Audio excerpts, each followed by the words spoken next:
Muito obrigado. Agradeço, Penhorado, a oportunidade de falar aqui nesse momento, de estar aqui em companhia de pessoas tão ilustres, tão amigas, e todos eles convergindo numa visão do Renato Archer, que foi a pessoa que está no centro das nossas atenções nesse momento. Eu queria dizer que a pessoa que me apresentou ao Renato Archer está sentada aqui nessa mesa, é o Álvaro Rocha. Foi o Álvaro que me levou a falar com... Você se lembra, Álvaro? Lembro do dia. E o Renato estava procurando um assessor de imprensa. Eu trabalhava na revista Ciência Hoje, da SPPC. Tinha sido um dos fundadores da revista. E estava já coordenando o Jornal da Ciência, que me ocupou durante muitos anos depois. E nessa oportunidade, então, eu fui falar com o Renato e a gente conversou rapidamente e eu fiz inclusive algumas confidências a ele, e ele certamente gostou do tipo de conversa que nós tivemos, e logo eu fui aceito como assessor de imprensa e nós começamos a trabalhar. E se criou entre nós, felizmente, eu lembro com muita satisfação e até um certo orgulho, um clima assim, de absoluta confiança. Durante alguns anos, andávamos o ministro, o Renato Archer, o então secretário particular dele, que era hoje o embaixador Mauro Vieira, que está nos Estados Unidos, e o assessor de imprensa, que era eu. Então a gente varejou esse país todo, viajando para cá e para lá, e ele dando entrevistas, falando, dando conferências. Foi uma experiência muito intensa, muito viva, e eu aprendi muito naquela época, sem dúvida alguma.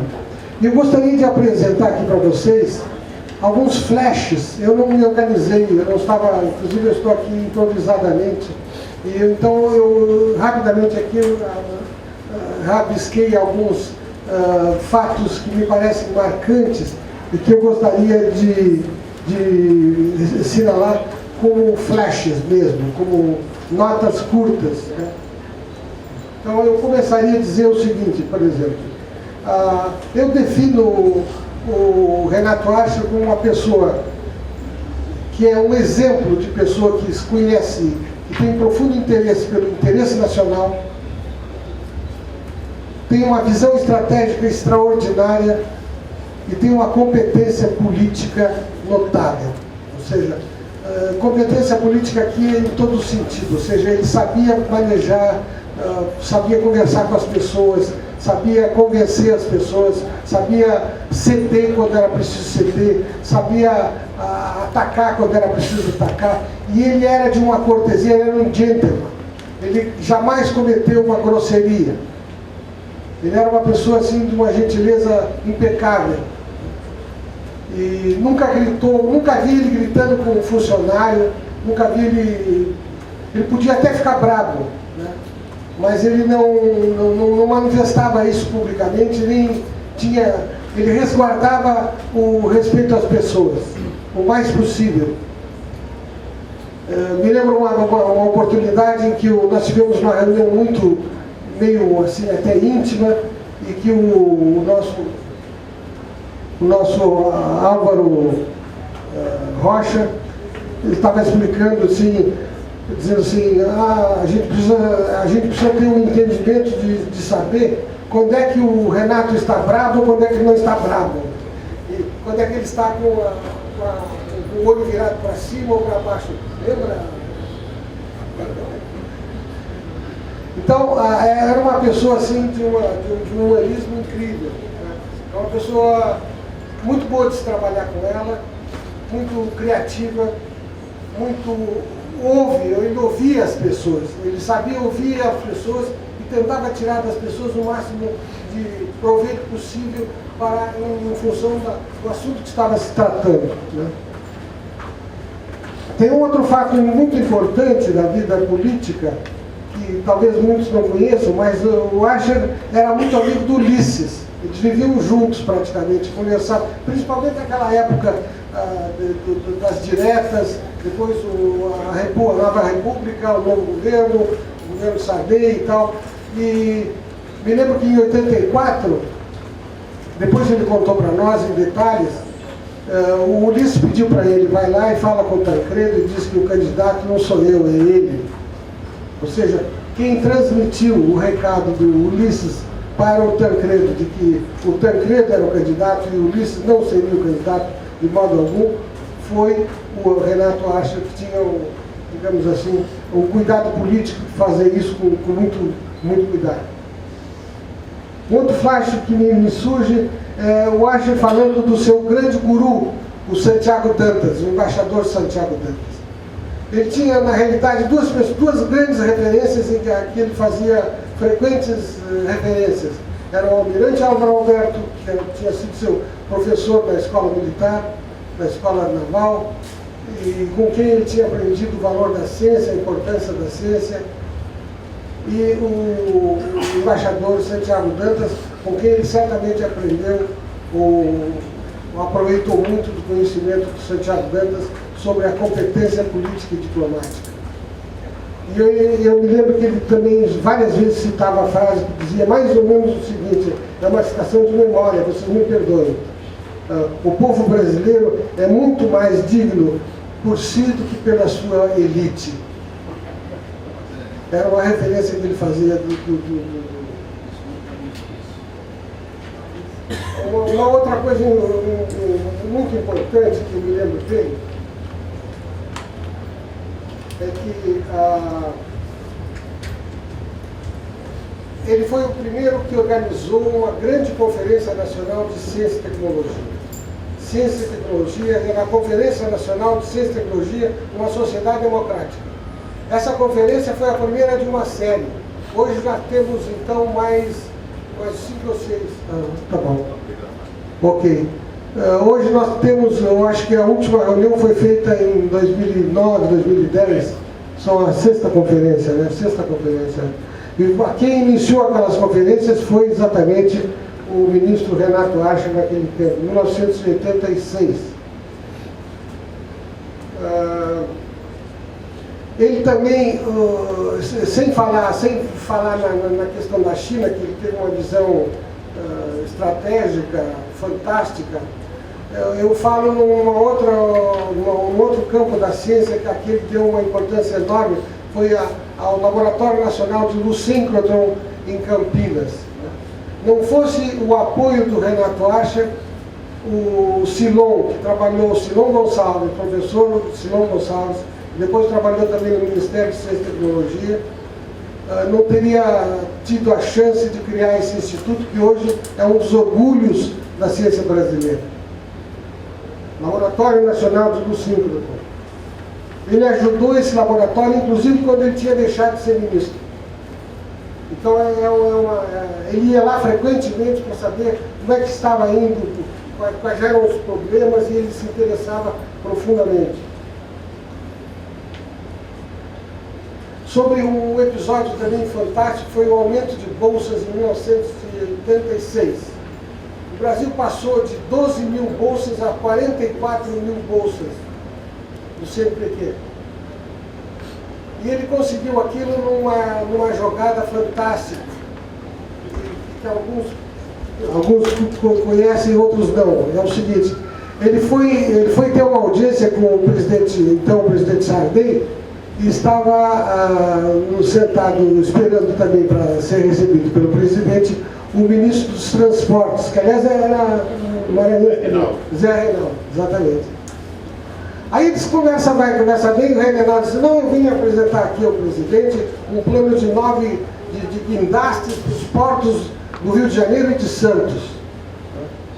Aí ele explicou quanto é que custava o guindaste, e o ministro do Transporte entrou, cumpriu a sua audiência com o presidente e saiu, e entrou o Renato Archer para encontrar-se com o presidente e falar sobre bolsas.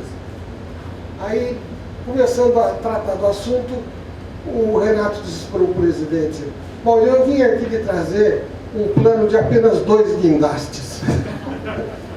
que era o preço que custavam as bolsas. Ou seja, ele imediatamente deixou claro que o plano de bolsas era muito mais barato do que aquele mundo de guindaste, embora seja fosse necessário. Mas esse fato é um fato hilário que merece ser contado sempre.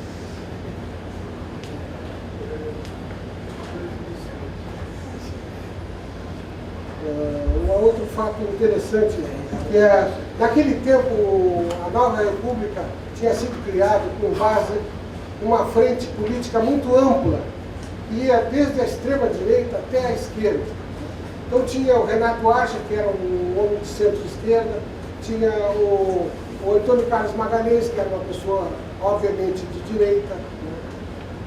E entre os dois, logo em seguida, começou a haver, inclusive publicamente, debates sobre assuntos que estavam na pauta da ciência e tecnologia e de outros assuntos. E uma vez, então, claro que o Renato Archer defendia a política de reserva de mercado para informática que havia sido aprovado pelo Congresso Nacional. E o Antônio Carlos Magalhães, lá do outro lado, que tinha também seu poder político muito forte na época, inclusive uma ascendência muito forte sobre o então presidente Sarney, ele rebatia de uma outra maneira, né? E uma vez ele conseguiu, ou estava conseguindo, ou estava pretendendo conseguir, que uma parte do setor de informática passasse para a área dele, Antônio Carlos Magalhães, que era sobretudo comunicação. Aí foram perguntar para o Renato Archer, em São Paulo, durante uma grande exposição de informática, o que ele achava das declarações do Antônio Carlos Magalhães. E ele disse simplesmente o seguinte: é a raposa tomando conta do galinheiro. Isso saiu de manchete em todos os jornais. Ou seja, esse é um retrato daquela época de como as contradições se colocavam claramente. E para finalizar, um flash fantástico que não está na minha memória e eu vou me lembrar sempre, também sobre a questão da política de reserva de mercado, quando chegou uma comitiva de senadores dos Estados Unidos que veio de avião, chegou de manhã e voltou de noite para os Estados Unidos, né? E essa comitiva ia visitar o Congresso Nacional e o Ministério de Ciência e Tecnologia. Eles queriam falar com os deputados, senadores e deputados, para demovê-los, para convencê-los da necessidade de mudar a lei nacional que regia, que defendia a reserva de mercado para a informática. E queriam amedrontar o Ministério e ameaçar o Ministério, dizendo que não mudem de política, porque senão nós vamos tomar nossas providências. E foi uma comitiva muito pouco diplomática, eu até diria, né? Eles sentaram na nossa frente, o nosso time estava aqui, o Renato no meio, tinha as pessoas do Ministério, o Renato fez questão que eu assistisse praticamente ao lado dele, né? E os caras começaram a falar, porque os senhores têm que mudar de política, porque se a política prejudica os interesses dos Estados Unidos, coisa dessa ordem, né? Eles eram muito francos, porque para todos os efeitos era uma reunião fechada. E o Renato não se abalou. Quando chegou a hora do Brasil falar, ele respondeu dizendo: meus amigos, o Brasil tem um Congresso Nacional, a lei de defesa da política de informática foi aprovada por unanimidade pelo Congresso Nacional, é uma lei aprovada pelo Congresso. Esse aqui é um país, nesse ponto, absolutamente democrático. Então, se alguém apresentar um outro projeto para mudar essa lei, o Congresso vai estudar. Mas é preciso que haja um outro Congresso. Não se muda assim, pela vontade de uma ou duas pessoas. Isso aqui esse país tem lei, esse país tem Congresso. Esse país tem um regime democrático conquistado a duras penas. E aí terminou a reunião. Eles voltaram para os Estados Unidos e a reserva de mercado continuou, E mostrou claramente, ele foi o único brasileiro a falar, o Renato Rocha, mas ele deixou claro o respeito que ele se fazia merecer e que o Brasil devia merecer naquele momento. Ou seja, ele não se curvou diante de uma atitude arrogante e imperial. Muito obrigado.